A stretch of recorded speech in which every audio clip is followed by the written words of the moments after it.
എല്ലാവർക്കും നമസ്കാരം. കേന്ദ്ര വിദ്യാഭ്യാസ മന്ത്രി ധർമ്മേന്ദ്ര പ്രധാൻ രാജിവെച്ചിരിക്കുന്നു.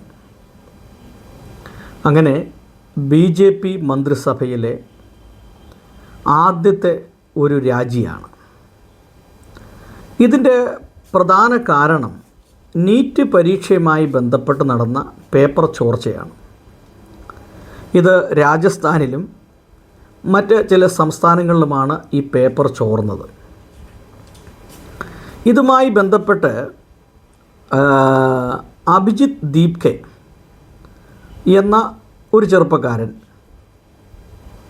ഒരു ഇൻസ്റ്റഗ്രാം അക്കൗണ്ട് തുറക്കുകയും അത് കോക്രോച്ച് ജനതാ പാർട്ടി എന്ന പേര് നൽകുകയും ചെയ്തു. ലക്ഷക്കണക്കിന് യുവാക്കളാണ് ഈ കോക്രോച്ച് ജനതാ പാർട്ടിയുടെ അംഗങ്ങളായി മാറിയത്. അമേരിക്കയിൽ വിദ്യാർത്ഥിയായിരുന്ന അഭിജിത്ത് ദീപ്കെ ഇന്ത്യയിലെത്തുകയും സോനം വാങ്ചുക്കിനെ പോലുള്ള ആളുകളെ കാണുകയും പിന്നീട് നടന്ന സമരം, ഡൽഹി കേന്ദ്രീകരിച്ച് നടന്ന സമരം വളരെ ശക്തമാകുകയും ലക്ഷക്കണക്കിന് വിദ്യാർത്ഥികൾ തെരുവിലിറങ്ങുകയും കേന്ദ്ര സർക്കാരിനോട് കേന്ദ്ര വിദ്യാഭ്യാസ മന്ത്രി ധർമ്മേന്ദ്ര പ്രധാൻ്റെ രാജി ആവശ്യപ്പെടുകയും ചെയ്തു. എന്നാൽ പ്രക്ഷോഭം ശക്തമായി.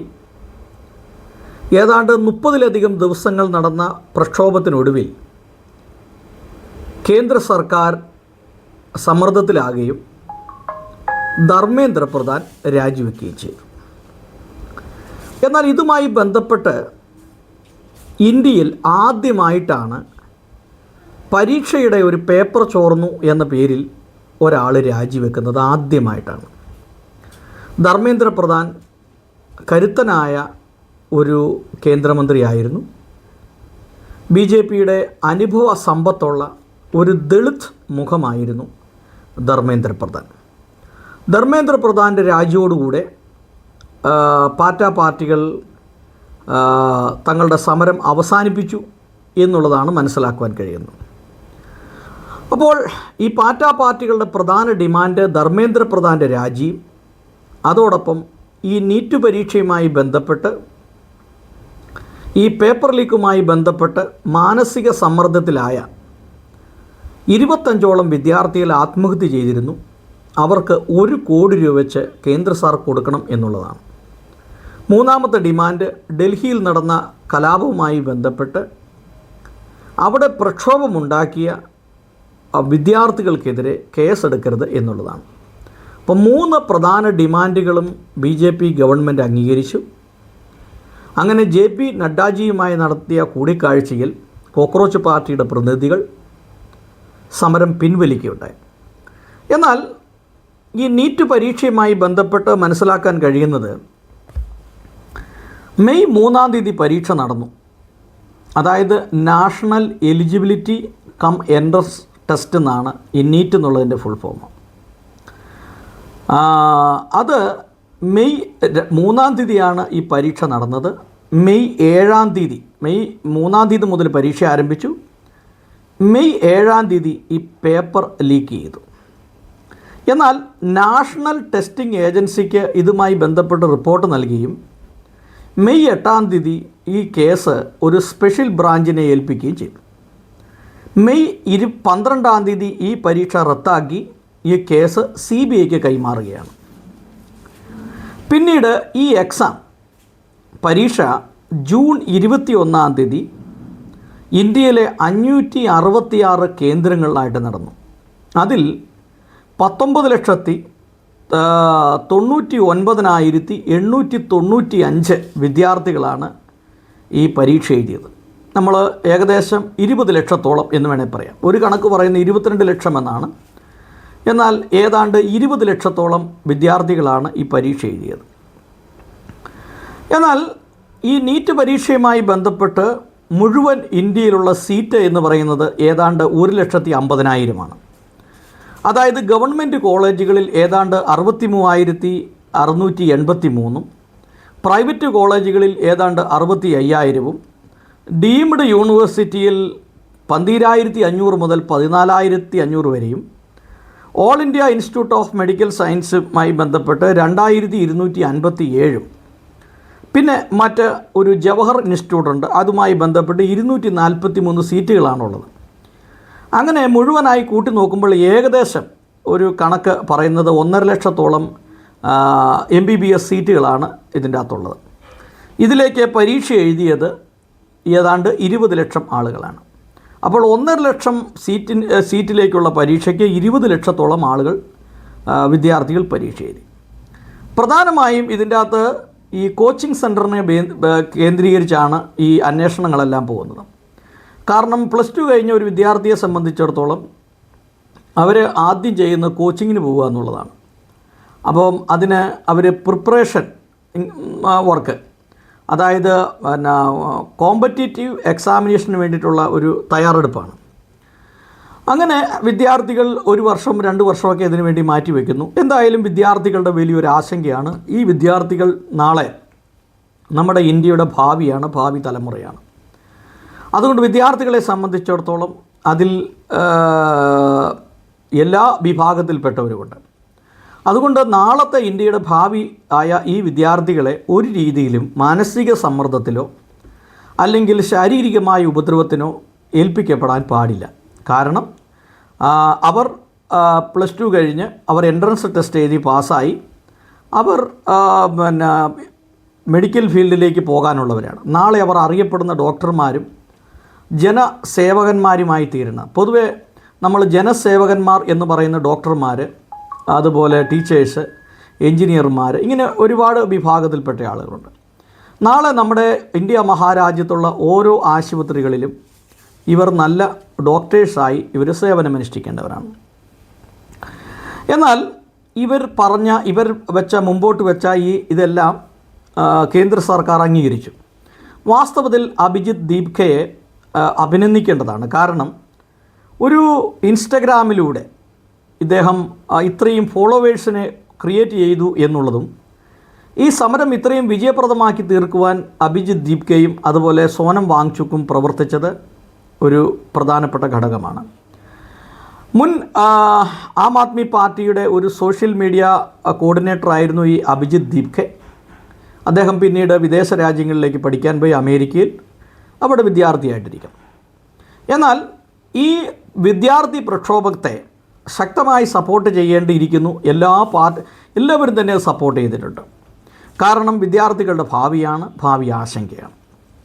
എന്നാൽ എന്താണ് ഈ സമരവുമായി ബന്ധപ്പെട്ട് നടന്ന കാര്യങ്ങൾ? വിദ്യാർത്ഥികളെ സപ്പോർട്ട് ചെയ്യുകയും അവരുടെ ആശങ്കകൾ പരിഹരിക്കണമെന്ന് ആവശ്യപ്പെടുകയും ചെയ്യുമ്പോൾ ഇതിൻ്റെ പിന്നിൽ ഒരു മറുവശമുണ്ട്. ഈ സമരത്തിൽ കുറേ രാജ്യദ്രോഹികൾ കടന്നുകൂടി.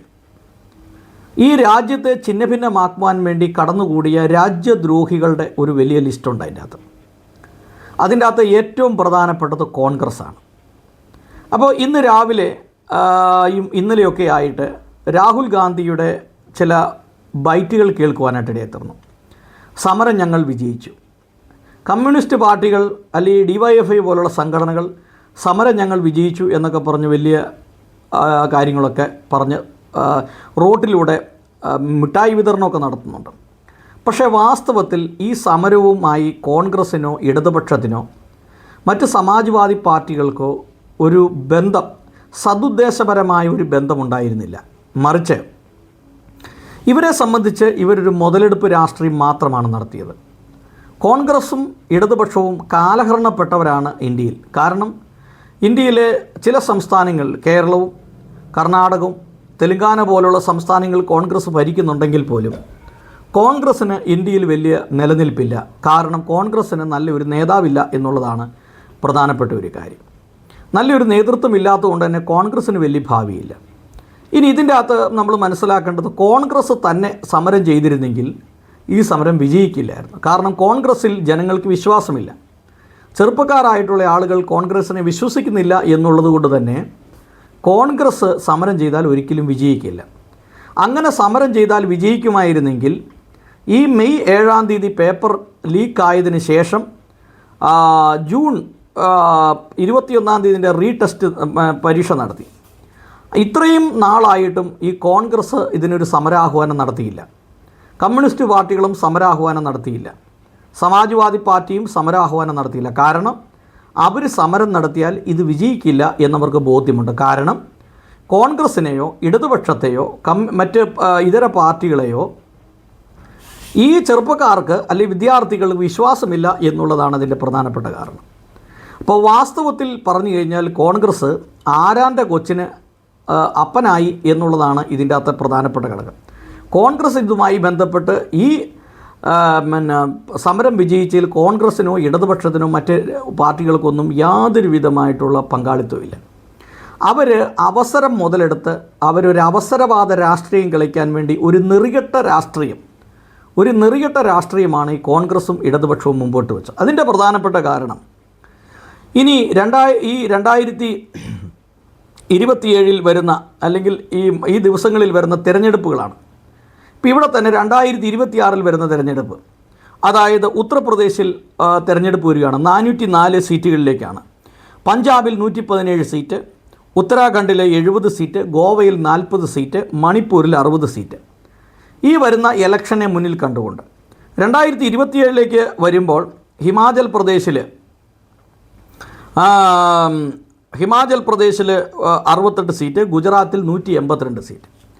അപ്പോൾ ഈ സംസ്ഥാനങ്ങളിൽ നടക്കുന്ന തെരഞ്ഞെടുപ്പുകളെ ലക്ഷ്യമിട്ടുകൊണ്ട് മാത്രമാണ് കോൺഗ്രസ് ഇത്തരം ഒരു പാർട്ടി ഇതിന് മുതിരുന്നത്. കോൺഗ്രസ് ഒരിക്കലും ഒരു പ്രക്ഷോഭം സംഘടിപ്പിച്ചിട്ടില്ല. കമ്മ്യൂണിസ്റ്റ് പാർട്ടികൾ സംഘടിപ്പിച്ചിട്ടുണ്ട്. കോൺഗ്രസ് ഒരു പ്രക്ഷോഭം സംഘടിപ്പിച്ചിട്ടില്ല ഇന്ന് വരെയും. കാരണം കോൺഗ്രസ്സിന് അതിനുള്ള കഴകത്തില്ല എന്നുള്ളതാണ് ഇതിൻ്റെ പ്രധാനപ്പെട്ട കാരണം. അതുകൊണ്ട് തന്നെ കോൺഗ്രസ് ഇതിൻ്റെ അകത്ത് ഒരു അവസരവാദ രാഷ്ട്രീയം കണ്ടെത്തി എന്നുള്ളത് മാത്രമേ ഉള്ളൂ. അപ്പോൾ കോൺഗ്രസ്സിന് സ്വന്തമായി ഇതിൽ ജയിക്കാൻ കഴിയില്ല എന്ന് ബോധ്യമായപ്പോൾ അവരൊരു അവസരവാദ രാഷ്ട്രീയം മാത്രമാണ് ഇതിൻ്റെ അകത്ത് കൊണ്ടുവന്നത്. ഇനി അടുത്തത് എന്താണ്? ജിഹാദികൾ. അപ്പോൾ കോൺഗ്രസ്സിനോടൊപ്പം തന്നെ ജിഹാദികളും ഇതിൻ്റെ അകത്ത് പങ്കാളികളായി. കാരണം കോൺഗ്രസ്സിനും ജിഹാദികൾക്കും എന്നും ഭയമാണ് നരേന്ദ്രമോദിയെ. പ്രത്യേകിച്ച് ജിഹാദികൾ നരേന്ദ്രമോദിയെ ഭയക്കുന്നു. കഴിഞ്ഞ 12 വർഷങ്ങളായി ജിഹാദികളുടെ ഒരു ജിഹാദി പ്രവർത്തനങ്ങളും ഇന്ത്യയിൽ നടക്കുന്നില്ല. പഹൽഗാമിൽ ഉണ്ടായ ആക്രമണത്തെ ഒഴിവാക്കി നോക്കിയാൽ ആ ആക്രമണത്തിന് ശക്തമായ തിരിച്ചടി പാകിസ്ഥാന് ഇന്ത്യ കൊടുത്തിട്ടുണ്ട്. അന്നും ഈ ജിഹാദികൾ പാകിസ്ഥാൻ്റെ കൂടെയായിരുന്നു. കോൺഗ്രസ് ഈ പാകിസ്ഥാൻ്റെ കൂടെ നിന്നുകൊണ്ട് ഇന്ത്യയുടെ ഓപ്പറേഷൻ സിന്ദൂറിനെ വിമർശിക്കുകയാണ് ചെയ്തത്. വാസ്തവത്തിൽ കോൺഗ്രസിൻ്റെ മനസ്സ് പാകിസ്ഥാൻ്റെ കൂടെയും അവർ ജീവിക്കുന്നത് ഇന്ത്യയിലുമാണ്. വാസ്തവത്തിൽ കോൺഗ്രസ്സിന് അടിസ്ഥാനപരമായി രാജ്യത്തോട് യാതൊരു കൂറോ സ്നേഹമില്ല. ഒരു കാലത്തുണ്ടായിരുന്നു. എന്നാൽ ഈ അടുത്ത നാളുകളിൽ നമ്മൾ എടുത്ത് പരിശോധിച്ച് നോക്കുമ്പോൾ ഈ രാഹുൽ ഗാന്ധിക്കോ പ്രിയങ്ക ഗാന്ധിക്കോ ഈ പറയുന്ന KC വേണുഗോപാലിനോ മല്ലികാർജ്ജുന ഖാർഗെക്കോ ഇവർക്കാർക്കും നമ്മുടെ രാജ്യത്തോടൊരു കൂറോ സ്നേഹമോ ഉള്ളവരല്ല. മറിച്ച് ഇവരെല്ലാം പാകിസ്ഥാൻ സപ്പോർട്ടേഴ്സും പാകിസ്ഥാനെ ബഹുമാനിക്കുന്നവരും ഇന്ത്യയുടെ ഓപ്പറേഷൻ സിന്ദൂറിനെ വിമർശിച്ചവരുമാണ് ഇവർ ഓരോരുത്തരും. അപ്പോൾ ജിഹാദികളുടെ എന്നത്തെയും ഒരു പേടി സ്വപ്നമാണ് നരേന്ദ്രമോദിയെ താഴെ ഇറക്കിയെങ്കിൽ മാത്രമേ ഇന്ത്യയിൽ അവരുടെ തീവ്രവാദ പ്രവർത്തനം നടത്താൻ കഴിയുള്ളൂ എന്നുള്ളതാണ് ഇവർ പ്രധാനമായി ലക്ഷ്യമിടുന്നത്.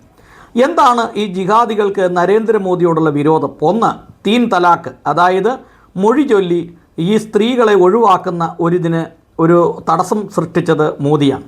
കാരണം ഒരു മുസ്ലിമിനെ സംബന്ധിച്ച് അദ്ദേഹത്തിന് എത്ര വിവാഹം വേണമെങ്കിലും കഴിക്കാം.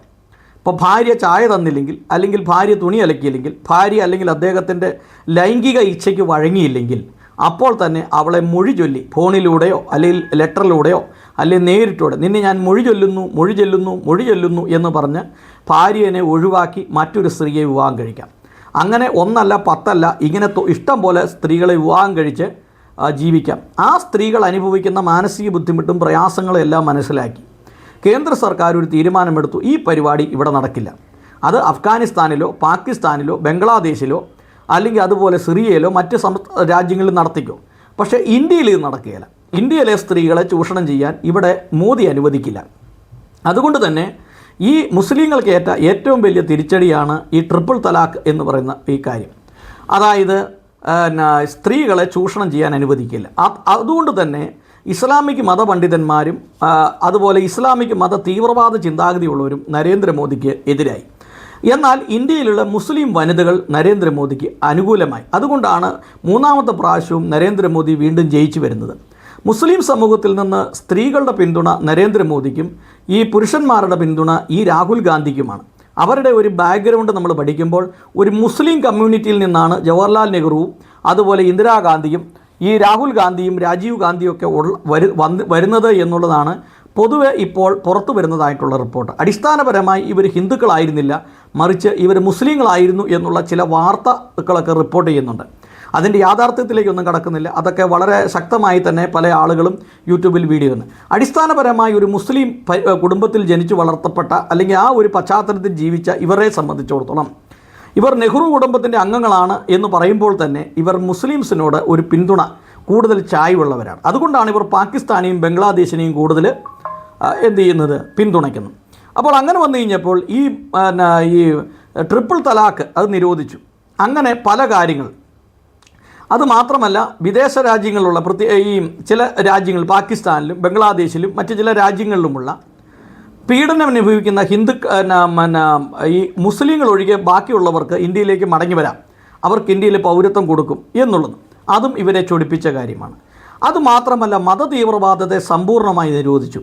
അപ്പോൾ ഈ മതതീവ്രവാദത്തെ സമ്പൂർണ്ണമായി നിരോധിച്ചതോടുകൂടി ഇസ്ലാം മതവിശ്വാസികളെ സംബന്ധിച്ചിടത്തോളം അവർക്ക് വലിയൊരു പ്രത്യാഘാതമാണ് സംഭവിച്ചത്.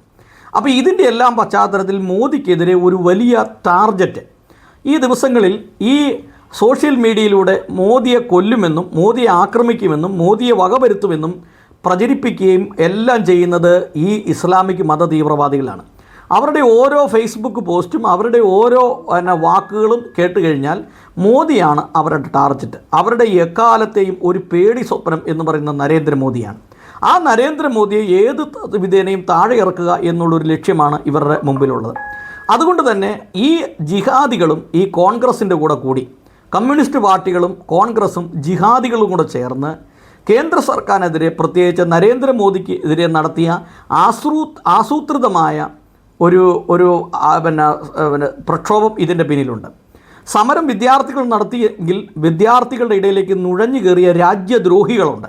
ആ രാജ്യദ്രോഹികളാണ് കോൺഗ്രസും ഇടതുപക്ഷവും ജിഹാദികളും. അത് തിരിച്ചറിയണം. അത് ധർമ്മേന്ദ്ര പ്രധാൻ രാജിവെച്ചു, ആ പ്രശ്നം അവിടെ പരിഹരിക്കപ്പെട്ടു എങ്കിൽ പോലും ഇനി അടുത്ത പ്രശ്നമായിട്ട് കോൺഗ്രസ് വരും. കാരണം അവരുടെ ലക്ഷ്യം ഈ തെരഞ്ഞെടുപ്പാണ്.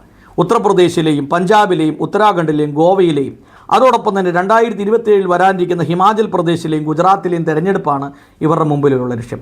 അല്ലാതെ ഇവർക്ക് രാജ്യത്തോട് സ്നേഹമോ കൂറോ ഈ പറയുന്ന ഒരു വിദ്യാർത്ഥികളോടും ഇവർക്ക് സ്നേഹമോ കൂറോ ഇല്ല. കേരളത്തിൽ PSCയുടെ പേപ്പർ ചോർന്നിരിക്കുന്നു, അതിന് പ്രക്ഷോഭമില്ല. പല സംസ്ഥാനങ്ങളിലും PSC പേപ്പറുകളും മറ്റ് പേപ്പറുകളും ചോർന്നിരിക്കുന്നു, അതിനവർക്ക് പ്രശ്നമില്ല. കോൺഗ്രസിൻ്റെ ഭരണകാലത്ത് 12 പ്രാവശ്യമാണ് ഈ കോമ്പറ്റീറ്റീവ് എക്സാമിനേഷൻ്റെ പേപ്പറുകൾ ചോർന്നത്. അതിനാരും ഇവിടെ രാജിവെച്ചിട്ടില്ല, ആരും അതിനെതിരെ പ്രതികരിച്ചിട്ടുമില്ല. ഇപ്പോൾ എന്താണ് ഈ ടാർഗറ്റ്? കോക്രോച്ച് പാർട്ടിയുടെ കൂടെ യുവാക്കൾ കൂടുന്നു എന്ന് ബോധ്യപ്പെട്ടപ്പോൾ അതിൻ്റെ അകത്തൂടെ ഒരു സൂത്രത്തിലൂടെ കടന്നുകൂടിയ ഒരു കുറുക്കനെ പോലെ കടന്നുകൂടിയ താണ് ഈ കോൺഗ്രസും മറ്റിതര പാർട്ടികളും. എന്നാൽ ഇനി എന്താണ് സംഭവിക്കാൻ പോകുന്നത്? ഇത് ഗുണമായി തീർന്നു. എന്താണ് കാരണം? ഈ കോൺഗ്രസിൻ്റെയും ഇടതുപക്ഷത്തിൻ്റെയും ഇരട്ടത്താപ്പും ഈ നെറികെട്ട രാഷ്ട്രീയവും ഇത് ജനങ്ങൾക്ക് ബോധ്യമായി എന്നുള്ളതാണ് ഇതിൻ്റെ പ്രധാനപ്പെട്ട ഘടകം. അപ്പോൾ തന്നെ വിദ്യാർത്ഥികളെ സപ്പോർട്ട് ചെയ്യുന്നു. അതോടൊപ്പം ഈ രാജ്യദ്രോഹികളായ കോൺഗ്രസിനെയും ഇടതുപക്ഷത്തെയും അവരെ ജിഹാദികളെയും വെറുക്കുന്നു എന്ന് പറയാൻ ഞാൻ ആഗ്രഹിക്കുകയാണ്. കാരണം ഇവരെ കൊണ്ട് ഈ രാജ്യത്തിന് ഒരു ഗുണവുമില്ല, ഒരു ഗുണവോട്ടം ഉണ്ടാകുകയുമില്ല. അതുകൊണ്ട് രാജ്യസ്നേഹികളായിട്ടുള്ള ആളുകൾ ഈ കോൺഗ്രസിനെയും ഇടതുപക്ഷത്തെയും ജിഹാദികളെയും അകറ്റി നിർത്തുക, നമ്മുടെ രാജ്യത്തെ സപ്പോർട്ട് കൊടുക്കുക എന്നുള്ളതാണ്. ഞാൻ ഒരിക്കൽ കൂടി ആവർത്തിച്ച് പറയുന്നു, എൻ്റെ സപ്പോർട്ട് നരേന്ദ്രമോദിക്കും അതോടൊപ്പം തന്നെ നമ്മുടെ രാജ്യത്തിനുമാണ്. കാരണം ജിഹാദികളും കോൺഗ്രസും ഇടതുപക്ഷവും നമ്മുടെ രാജ്യത്തിന് എന്നും ദ്രോഹികളാണ്. അവരെ ഒരു കാരണവശാലും വിശ്വസിക്കാൻ കൊള്ളാവുന്നവരല്ല. അവർ മുതലെടുപ്പിൻ്റെ രാഷ്ട്രീയം, നെറികെട്ട രാഷ്ട്രീയമാണ് അവർ കളിക്കുന്നത് എന്നാണ് എനിക്ക് നിങ്ങളെ ഓർമ്മപ്പെടുത്താനായിട്ടുള്ളത്.